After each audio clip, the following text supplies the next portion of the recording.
Bien, nous allons voir dans cette nouvelle capsule comment la fréquence cardiaque est contrôlée et comment la pression artérielle est régulée lors d'un effort physique. Alors que ce soit au repos ou en activité, la pression artérielle, quelle que soit sa valeur, tourne toujours autour d'une certaine valeur. Alors la pression artérielle, on l'a vu dans la capsule précédente, elle évolue entre deux valeurs. L'une maximale qu'on appelle la pression systolique, l'autre minimale qu'on appelle diastolique. Alors, dans les activités qui nécessitent une grande masse musculaire, comme par exemple les exercices d'endurance, c'est la pression artérielle systolique qui va augmenter, et en moyenne elle va augmenter de 15%.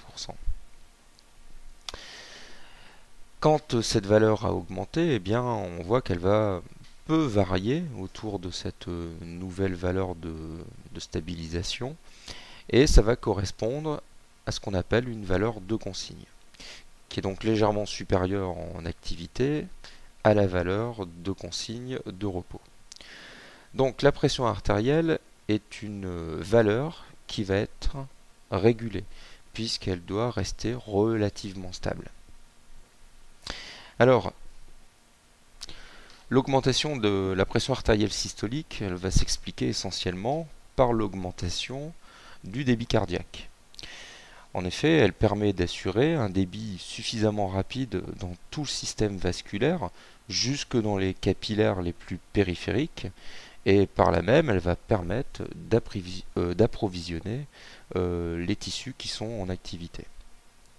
Alors, petite parenthèse, à l'inverse, la pression artérielle diastolique, elle va changer peu dans ce type d'activité, même si l'intensité de l'exercice augmente, parce qu'en fait, la pression artérielle diastolique va correspondre à la pression qui va régner dans le système vasculaire lorsque le cœur est en diastole, c'est-à-dire au repos. Donc, il n'est pas surprenant qu'elle évolue peu à l'effort. Alors, on a vu aussi lors de la capsule précédente que le débit cardiaque dépend en partie de la fréquence cardiaque. Donc, la fréquence cardiaque, si elle augmente, elle va augmenter la pression artérielle. Et si elle diminue, elle va également contribuer à la baisse de la pression artérielle. Alors cette fréquence cardiaque, elle doit pouvoir varier pour pouvoir adapter l'organisme à l'effort qui lui est demandé. D'ailleurs, elle peut augmenter de 100%. Alors cette fréquence cardiaque, elle n'est pas régulée, elle va simplement être contrôlée pour vraiment être adaptée à l'activité de l'organisme.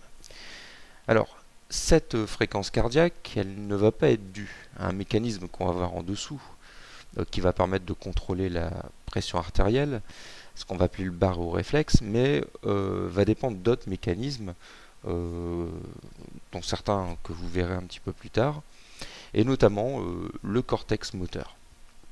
Alors, il faut savoir que le cœur présente ce qu'on appelle un automatisme cardiaque, c'est-à-dire qu'il est capable d'assurer des contractions spontanées de l'ordre de 100 battements par minute. Il est donc important, lors d'un effort, que la pression artérielle ne soit pas trop importante pour des raisons de survie de l'organisme, et ainsi on va pouvoir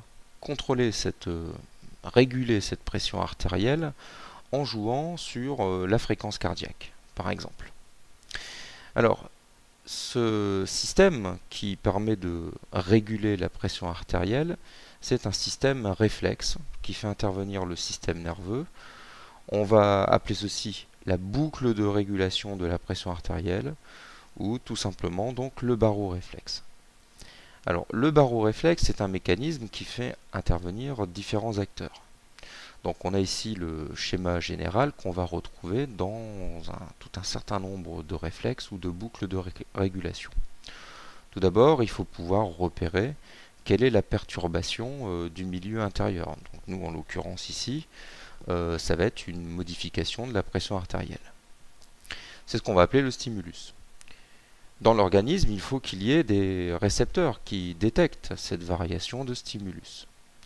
il faut que ces récepteurs envoient une information afférente, on dit encore sensitive, vers un centre nerveux qui va traiter les informations donc en provenance de ce récepteur. La liaison entre les deux, donc dans le cadre d'une activité sportive et de la régulation de la pression artérielle, se fait assez rapidement. Donc ça se fait via ce qu'on appelle un nerf sensitif. Le centre nerveux, une fois qu'il a intégré l'information, eh bien, va donner un ordre à un organe effecteur afin que cet organe effecteur modifie son activité et puisse, grâce à la modification de son activité, eh bien, corriger la perturbation et revenir à une valeur de consigne. La communication entre le centre nerveux et cet effecteur eh bien, s'appelle un nerf moteur. Ce sont donc en fait ici ou nerfs efférents.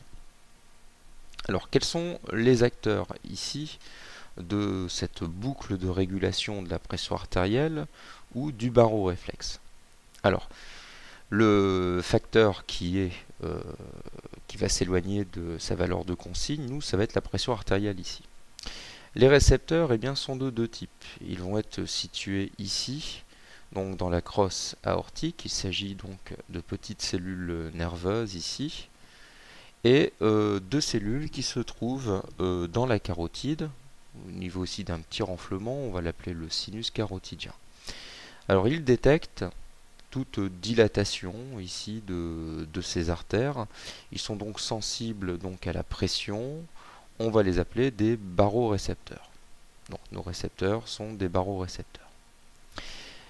La voie afférente, donc c'est-à-dire qui va transmettre cette information au centre nerveux, eh bien ce sont des nerfs sensitifs. Le nerf de Sion en provenance donc des barorécepteurs de la crosse aortique et les nerfs de Hering, le nerf de Hering en provenance du sinus carotidien. Le centre intégrateur qui permet donc de traiter ces informations, eh bien, se situe ici, donc un peu à la jonction entre la moelle épinière et l'encéphale, dans cette zone qu'on appelle le centre bulbaire. Le centre bulbaire traite donc l'information et va envoyer un ordre moteur par une voie efférente vers un organe effecteur qui est le cœur. Il y a deux nerfs moteurs, il y a un nerf cardiaque qu'on va appeler parasympathique et un nerf cardiaque qu'on va appeler sympathique, qui auront deux rôles, on va le voir, antagonistes. Le cœur, en modifiant son activité, notamment ici sa fréquence cardiaque, eh bien, permettra de corriger la pression artérielle. Alors, quels sont justement donc les rôles de ces deux nerfs cardiaques moteurs, le parasympathique et le sympathique? Eh bien, on constate que quand on est au repos, eh bien, c'est surtout le nerf cardiaque parasympathique qui est actif, alors que le nerf cardiaque sympathique, lui, est très peu actif. Donc, le cœur, quand l'organisme est au repos, eh bien, il y a une action cardio-modératrice très importante réalisée par le système parasympathique. Au contraire, quand on est en activité, et que cette activité est de plus en plus importante, eh bien, le nerf cardiaque parasympathique voit son activité électrique diminuer de plus en plus, tandis que le nerf sympathique, lui, voit son activité sous forme de message nerveux électrique augmenter. Donc, le nerf sympathique, on va dire qu'il est cardio-accélérateur quand il est actif, tandis que le nerf parasympathique, lui, est dit cardio-modérateur puisqu'il aura tendance à faire baisser la fréquence cardiaque. Alors, comment fonctionne cette boucle de régulation de la pression artérielle dans trois situations?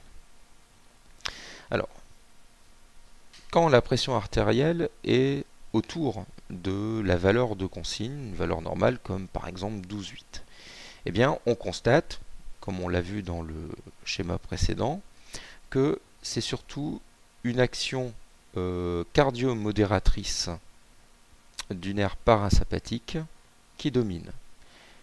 La fréquence cardiaque est donc constante, en moyenne aux alentours de 70 battements par minute, et la pression artérielle est elle aussi constante, par exemple autour d'une valeur de 12,8. Que se passe-t-il quand on est en activité physique ou qu'on est dans le cadre d'une hypotension? Eh bien, la baisse de pression artérielle va être détectée, c'est donc le stimulus, donc va être détectée par les barorécepteurs de la crosse aortique et du sinus carotidien.